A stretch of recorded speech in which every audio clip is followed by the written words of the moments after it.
Hello students, welcome to our channel Maharashtra Media. Today we are started here a test number 2 for science and technology. ही आपण 9th standard ची taste number 2 घेणार आहोत आज. ही taste आपल्याला 15 मार्क्सला विचारलेली आहे आणि time आहे 30 मिनिट्स. ओके, सो ही जी taste आहे पूर्ण ही टेस्ट ॲक्टिव्हिटी शीट 8 to 15 हे जे ॲक्टिव्हिटीज आहेत त्यावर बेस्ड आहे. ओके, सो आपण सुरुवात करणार आहोत आपल्या टेस्टला. फर्स्ट ऑफ ऑल इथे इन्स्ट्रक्शन्स दिले जाणार आहेत आणि इन्स्ट्रक्शन्स यू नो व्हेरी वेल. त्यानंतर क्वेश्चन नंबर 1. आता आपण सुरुवात करूया आपल्या टेस्टला. क्वेश्चन नंबर 1 विचारलेला आहे त्यांनी, answer the following questions. Okay, so त्यामध्ये ए आहे option A, draw the diagram showing the electronic configuration of element oxygen. ब्रॅकेटमध्ये दिलं आहे त्यांनी ऑक्सिजनचा ॲटॉमिक नंबर दिलेला आहे त्यांनी 8. ओके, ऑक्सिजनचा ॲटॉमिक नंबर 8 दिला आहे त्यांनी आणि आपल्याला त्यांनी ड्रॉ करायला लावलेली आहे electronic configuration of oxygen. Okay, means ऑक्सिजनचं इलेक्ट्रॉनिक कॉन्फिगरेशन ड्रॉ करायला लावलं आहे त्यांनी आपल्याला आणि डायग्राम ड्रॉ करायला लावलेली आहे. सो आपण इथे एक डायग्राम ड्रॉ करू. सो मी ती एक डायग्राम ड्रॉ केलेली आहे, तुम्ही डायग्राम बघू शकता. ही जी डायग्राम आहे ती डायग्राम आपण ह्या क्वेश्चनसाठी आपण क्वेश्चन नंबर 1 बघत होतो. आपल्याला विचारलेलं होतं की draw the diagram showing the electronic configuration of element oxygen. ऑक्सिजनची आपल्याला काय करायची होती, इलेक्ट्रॉनिक कॉन्फिगरेशनची डायग्राम ड्रॉ करायची होती. सो मी अशा प्रकारे डायग्राम ड्रॉ केलेली आहे. आपल्याला ऑलरेडी इथे ॲटॉमिक नंबर ऑक्सिजनचा 8 दिलेला आहे. सो आपल्याला ओनली 8 आपल्याला इलेक्ट्रॉन्स काढायचे होते इथे. सो 8 प्रोटॉन्स अँड 8 न्यूट्रॉन आणि ॲटम ऑफ ऑक्सिजन अशा प्रकारे नेमिंग द्यायचं. So it's look attractive. Okay, त्यानंतर आपला पुढचा प्रश्न आहे, मी हे डिलीट करते. त्यानंतर आपला पुढचा प्रश्न आहे option number B, write the name of ecosystem shown in picture. Okay, so आपल्याला इथे पिक्चर दिलेला दिसतोय, तर तिथे त्यांनी विचारलेलं आहे की right the name of ecosystem. आपल्याला ह्या जो पिक्चर, ह्या पिक्चरची इकोसिस्टीम राईट करायची, मीन्स त्याचं नेम काय आहे आणि shown in the picture. Okay, that's it. आपल्याला फक्त ह्या पिक्चरची काय विचारलेली आहे, इकोसिस्टीम विचारलेली आहे. सो 1 मार्क्ससाठी क्वेश्चन आहे. सो आपण ह्या पिक्चरची इकोसिस्टीम काय आहे, सो कुठली इकोसिस्टीम आहे, इथे आपल्याला ग्रास दिसतोय. सो कुठली इकोसिस्टीम आहे, ही ग्रासलँड इकोसिस्टीम आहे. ओके, त्यानंतर आपला पुढचा प्रश्न आहे ग्रासलँड इकोसिस्टीम. त्यानंतर आपण पुढचा प्रश्न बघूया. आपला ऑप्शन सी आहे, name the 2 primary consumers of this ecosystem shown in figure. So आपल्या फिगरमध्ये दिलेलं आहे, हे जी फिगर आहे ग्रासलँड इकोसिस्टीमची आहे. सो आपल्याला त्यांनी विचारलेलं आहे की प्रायमरी कन्झ्युमर्सचे आपण name, means any 2 primary consumers तुम्ही सांगा. सो काय आहे, इथे दिसतोय आपल्याला जिराफ दिसतोय, झेब्रा, एलिफंट. ओके, म्हणजे दिसतो नाही आहे बट आपल्याला जिराफ दिसतो इथे, बट ह्या इकोसिस्टीममध्ये हे जे प्रायमरी कन्झ्युमर्स आहेत ते आहेत zebra, elephant. Okay, giraffe, zebra, elephant and etcetera. Okay, so त्यानंतर आपला इथे हा क्वेश्चन नंबर 1 संपतो आहे. त्यानंतर आपण वळूया आपल्या पुढच्या प्रश्नाकडे. आपला क्वेश्चन नंबर 2 आहे, आन्सर इन 1 सेंटेन्स आणि हा क्वेश्चन विचारलेला आहे 2 मार्क्ससाठी. ओके, सो क्वेश्चन 1 आहे त्यामधला फर्स्ट ऑप्शन आहे, write the following organisms in ascending order as per their size. Okay, so आपल्याला त्यांनी विचारलेलं आहे की तुम्ही खाली दिलेले जे ऑर्गॅनिझम्स आहेत ते ऑर्गॅनिझम्स त्यांनी काय विचारले आपल्याला असेंडिंग ऑर्डरमध्ये विचारलेले आहेत. असेंडिंग आणि डिसेंडिंग ऑर्डर तुम्हाला माहीतच असेल. असेंडिंग म्हणजे चढता क्रम आणि डिसेंडिंग म्हणजे उतरता क्रम. सो चढता क्रमाने आपल्याला काय करायचं आहे, असेंडिंग ऑर्डर, मीन्स असेंडिंग ऑर्डरने आपल्याला काय करायचं आहे, हे जे फॉलोइंग दिलेले जे ऑर्गॅनिझम्स आहेत त्या ऑर्गॅनिझम्सचे आपल्याला ऑर्डर द्यायचे आहेत. ओके, सो आता तुम्ही वाचू शकता, इथे बघू शकता तुम्ही, इथे दिलेले आहे bacteria, फंजाय, virus and algae. So आपल्याला यामध्ये यांची ऑर्डर लावायची आहे. सो असेंडिंग ऑर्डर मीन्स चढत्या क्रमाने लावायचे आहे. तो सगळ्यात छोटा जो आहे ऑर्गॅनिझम्स तो कुठला आहे बरं. सो इथे तुम्ही बघू शकता की इथे मी असेंडिंग ऑर्डरने लावलेला आहेत. पहिले येतं व्हायरसेस फर्स्ट येतात, कारण ते कसे असतात आपल्याला दिसतही नाही, आपल्या नेकेड आईजला दिसतसुद्धा नाही, आपल्या डोळ्यांनी बघू शकत नाही आपण व्हायरसेस. ओके, त्यानंतर येतो बॅक्टेरिया ही व्हायरसपेक्षा थोडासा मोठा आहे आणि अल्गी येतो त्यानंतर, आणि अल्गी हा आपण बघू शकतो डोळ्यांनी, मायक्रोस्कोप खाली बघू शकतो आपण, कंपाऊंड और कॉम्प्लेक्स मायक्रोस्कोप खाली. त्यानंतर फंजाय येते. सो फंजाय आपण डोळ्यांनी बघू शकतो. सो अशा प्रकारे आपण असेंडिंग ऑर्डरनी हे जे ऑर्गॅनिझम्स आहेत त्यांची ऑर्डर लावलेली आहेत.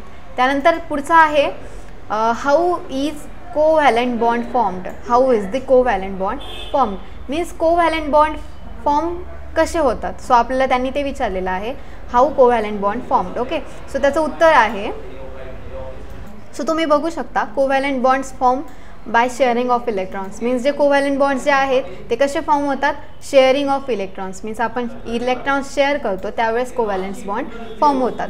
त्यानंतर हा झाला आपला क्वेश्चन नंबर 2. आपण वळूया आपल्या पुढच्या प्रश्नाकडे.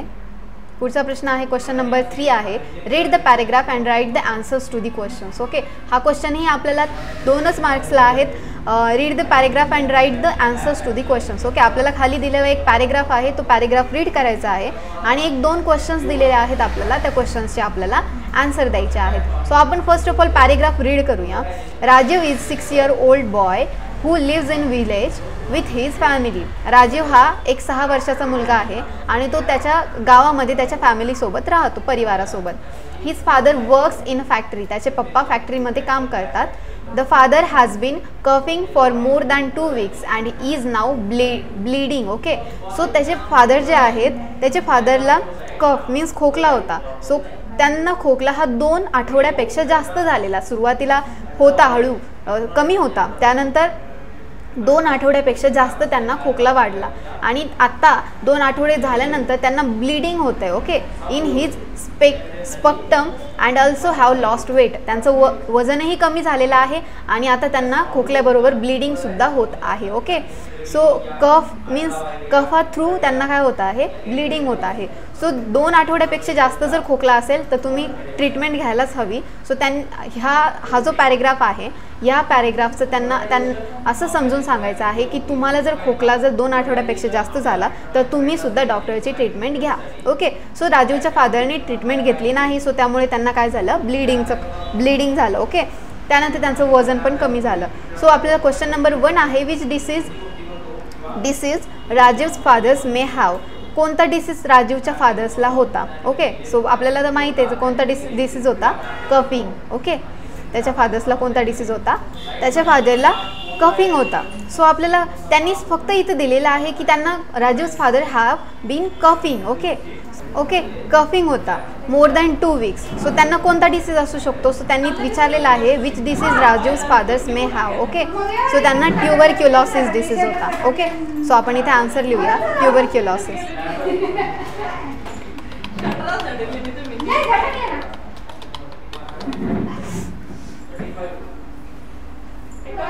ओके, सो क्वेश्चन नंबर 1 तुम्हाला समजला असेल, त्यांना ट्युबरक्युलोसिस डिसीज होता. ओके, त्यानंतर क्वेश्चन नंबर 2 आहे what will you do to help Rajiv's parents in such a situation. Okay, so त्यांनी विचारलेलं आहे की तुम्ही अशा सिच्युएशनमध्ये तुम्ही राजीवचे जे फादर आहेत त्यांना काय सजेस्ट कराल. ओके, काय हेल्प कराल. सो आपण त्यांना सांगू first I will suggest him to isolate himself from his family. Okay, so आपण फर्स्ट त्यांना सजेस्ट करू की तुम्ही तुमच्या फॅमिलीपासून सेपरेट राहा, isolate from his family. Okay, then he have to visit the doctor and start the proper medicine like DOT. आणि नंतर तुम्ही डॉक्टरला व्हिजिट घ्या आणि नंतर प्रॉपर मेडिसिनला सुरुवात करा, ट्रीटमेंट घ्या. ओके, बेटर ट्रीटमेंट घ्या. First I will suggest him to isolate himself from his family. Okay, is the most important thing. तुम्ही स्वतःच्या फॅमिलीपासून बाजूला शिफ्ट करा किंवा बाजूला राहा. ओके, त्यानंतर आता हा क्वेश्चन समजला असेल तुम्हाला, तर वळूया आपण आपल्या पुढच्या प्रश्नाकडे. आपला पुढचा प्रश्न आहे question number 4 is complete the food chain. Okay, आपल्याला फूड चेन कंप्लीट करायची इथे.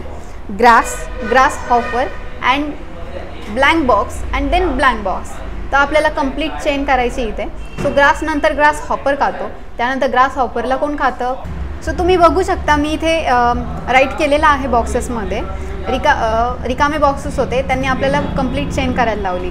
ग्रास हॉपरला कोण खातं, फ्रॉग खातो. फ्रॉगला कोण खातं, स्नेक खातं. आणि स्नेकला कोण खातं, ईगल खातं. मीन्स गरुड जे वरती घार वगैरे फिरत असते ते खातात. ओके, अशा प्रकारे त्यांची एक फूड चेन आहे. त्यानंतर पुढचा क्वेश्चन आहे आपला what will happen. Question number 5 आहे व्हॉट विल हॅपन, काय होऊ शकतं. Okay, what will happen. Yogurt और butter milk is kept in copper और ब्रास वेसल्स.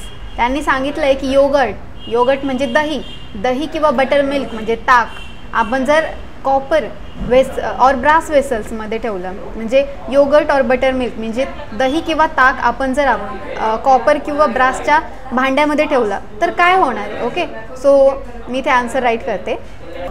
सो स्टुडंट्स, तुम्ही इथे बघू शकता, मी इथे राईट केलेलं आहे, write the steps involved in the formation of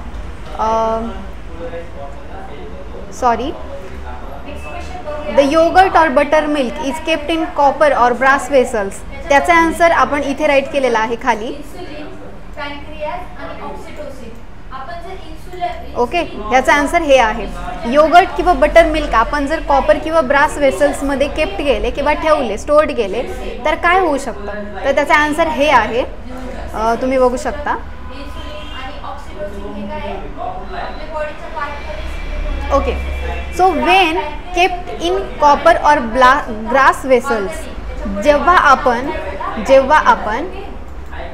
दही कॉपर किंवा ब्रास वेसल्समध्ये ठेवू तेव्हा कर्ड किंवा अदर जे ॲसिडिक फूड आयटम्स जे आहेत तर ते काय होणार आहे, रिॲक्ट्स विथ कॉपर सोबत काय होणार आहे, रिॲक्ट होणार आहे आणि form toxic compounds which may be unfit for human consumption. आणि काय करणार आहे, ज्यावेळेस आपण दही किंवा बटर मिल्क आपण ज्यावेळेस ब्रास किंवा कॉपर वेसल्समध्ये स्टोर्ड करून ठेवू त्यावेळेस जे दही असेल किंवा त्यातले जे अदर ॲसिडिक फूड आयटम्स असतील ते काय होणार आहे, कॉपरसोबत रिॲक्ट होणार आहेत आणि काय करणार आहेत, टॉक्सिक कंपाऊंड्स फॉर्म करणार आहेत which may be unfit for human consumption. आणि ते ह्युमन मीन्स आपल्या बॉडीसाठी काय असणार आहे, अनफिट असणार आहे किंवा हार्मफुल असणार आहे and may cause food poisoning आणि किंवा फूड पॉयझनिंगसुद्धा होऊ शकतं. So thus it is not advisable to keep curd and other acidic medium किंवा जे दही किंवा जे अदर ॲसिडिक मीडियम जे असतील ते आपण कॉपर किंवा ब्रास वेसल्समध्ये ठेवणं अयोग्य आहे. ओके, सो हे it's not good for human health. Okay, so अशा प्रकारे हे याचा आन्सर आपण राईट केलेला आहे. This answer is for only 1 mark, so you can also write it your own way. Okay, so I will explain it now. So तुम्हाला हे समजलंच असेल, तुम्ही तुमच्या नोटबुकमध्ये हे नोट डाऊन करून घ्या. त्यानंतर वळूया आपण आपल्या पुढच्या प्रश्नाकडे. पुढचा प्रश्न आहे आपला, write the steps involved in the formation of magnesium chloride molecule. Okay, so आपल्याला steps magnesium chloride molecule formation कसं होतं त्याच्यामध्ये ज्या इन्व्हॉल्व्ड असणाऱ्या ज्या स्टेप्स आहेत त्या आपल्याला राईट करायच्या आहेत. सो हा क्वेश्चन आहे 2 marksसाठी. सो आपण इथे स्टेप्स राईट करून घेऊया.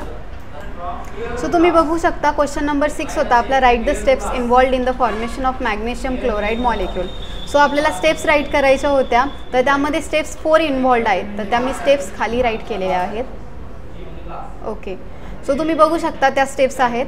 फर्स्ट आहे step number 1, to write symbols of constituent elements. अगोदर आपल्याला जे आपले मॅग्नेशियम आणि क्लोराईड हे राईट मीन्स ह्या इलेमेंट्सचे आपल्याला काय करायला लावलं होतं, यामध्ये स्टेप्स इन्व्हॉल्व्ड ज्या आहेत त्या आपल्याला राईट करायला लावलेल्या होत्या. सो फर्स्ट स्टेप जे आहे ते to write symbols of constituent elements. So आपले कॉन्स्टिट्युएंट्स एलिमेंट्स कोणते होते, मॅग्नेशियम आणि क्लोराईड. त्यानंतर स्टेप नंबर 2, आपले स्टेप्स नंबर काय, सेकंड काय आहे, स्टेप नंबर 2 आहे step 2, write the valency below the respective element. Okay,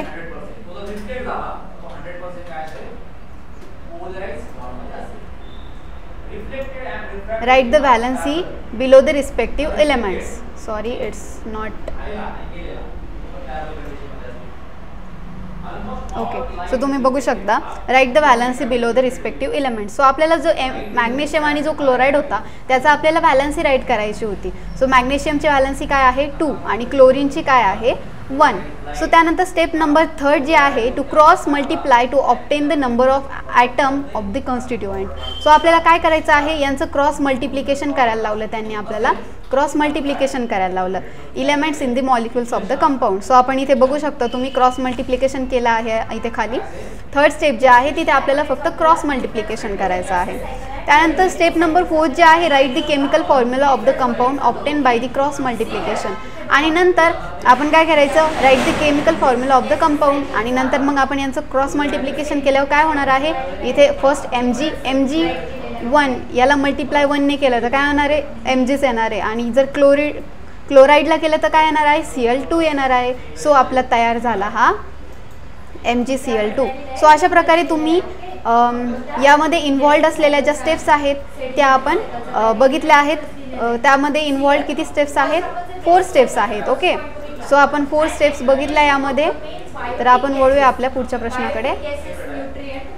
आपला क्वेश्चन नंबर 6 होता, मॅग्नेशियम क्लोराईडचा आपल्याला स्टेप्स इन्व्हॉल्ड राईट करायच्या होत्या. त्यानंतर तो क्वेश्चन झाला आपला.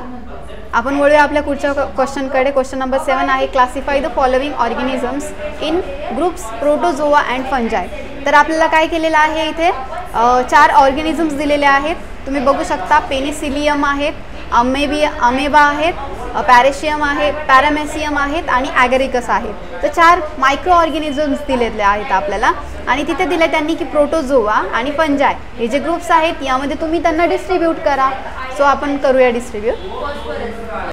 सो तुम्ही बघू शकता मी इथे राईट केलेलं आहे. प्रोटोझोआमध्ये कोणतं येतं, अमेबा येतं, पॅरामेशियम येतं आणि फंजायमध्ये कोणतं येतं, पेनिसिलियम आणि ॲगरिकस येतं. ओके, अशा प्रकारे आपण आपला क्वेश्चन नंबर 7 हा कसा संपलेला आहे.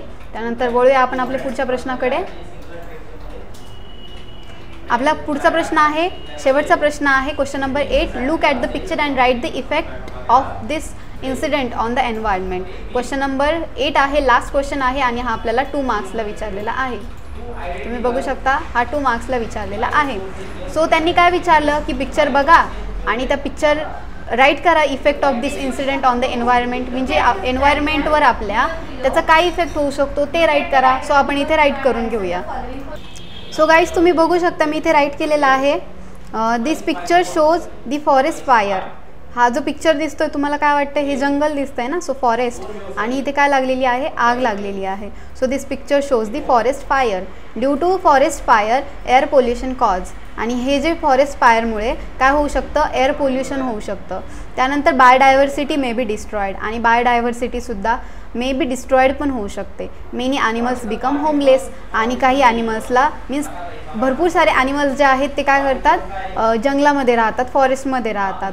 सो त्या ॲनिमल्सला म्हणजे राहण्यासाठी जागा राहणार नाही. सो ते काय करणार आहे, शहराकडे स्थलांतर करणार आहे.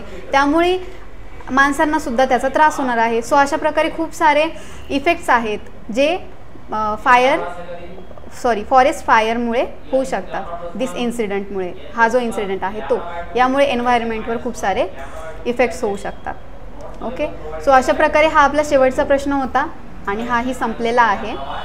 तर आपण आज 9th स्टँडर्डची सायन्स अँड टेक्नॉलॉजीची टेस्ट नंबर 2 ही सॉल्व केलेली आहेत.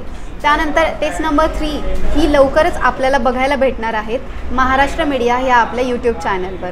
सो लाईक करा, शेअर करा आणि सबस्क्राईब करा आणि असेच आम्हाला कनेक्ट राहा. Thank you so much.